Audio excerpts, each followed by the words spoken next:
Hadis shariflarda kelgan payg'ambarimiz sollallohu alayhi va sallamning nasihatlaridagi fazlu qiraati surati takathur inda nawm debdilar.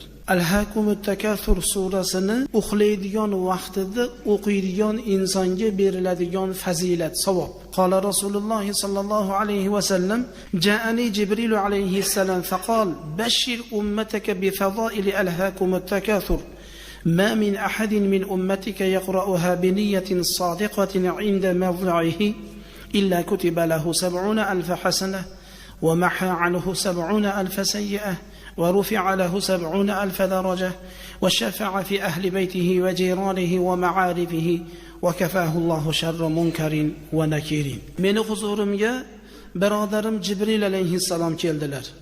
Deyaptilar payg'ambarimiz sollallohu alayhi va sallam. Aytdilarki, ey Muhammad alayhissalom, ummatingizga Alhaakumut takathur surasini fazilatini, xush xabarini bering. Ummatingizdan qaysi bir ummat yaxshi niyat bilan o'zini kechqurun yotadigan joyiga borgan vaqtida shu surani, Alhaakumut takathur surasini bir marotaba o'qisa, u banda uchun 70,000 dona savob yoziladi dedilar. Alhaakumut takathur 8 oyatda o'zi. Shuni o'qib qo'ysa, insonga 70,000 ta savob yoziladi. 70,000 ta gunohi to'kiladi. 70,000 darajasi ko'tariladi. Xonadon ahlidan, oilasidan, qo'shnilaridan, yaqinlaridan, tanishlaridan u qiyomatda shafaat qiladi u odam.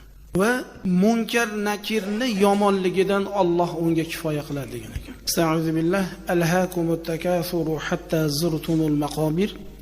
كلا سوف تعلمون ثم كلا سوف تعلمون كلا لو تعلمون علم اليقين لترون الجحيم ثم لترونها عين اليقين ثم لتسألن يومئذ عن النعيم. صدق الله.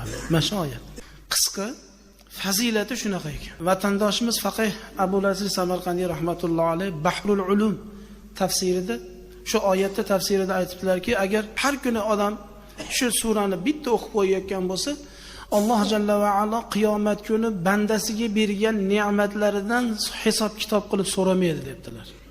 Oyatning oxirgisida summa la tusalunna yawma idin anin na'imda ma'nosi shu ekanda, qiyomat kunida Alloh bergan ne'matlardan sizlar so'ralarsizlar haminglar. Nima ne'mat bergan Xudo?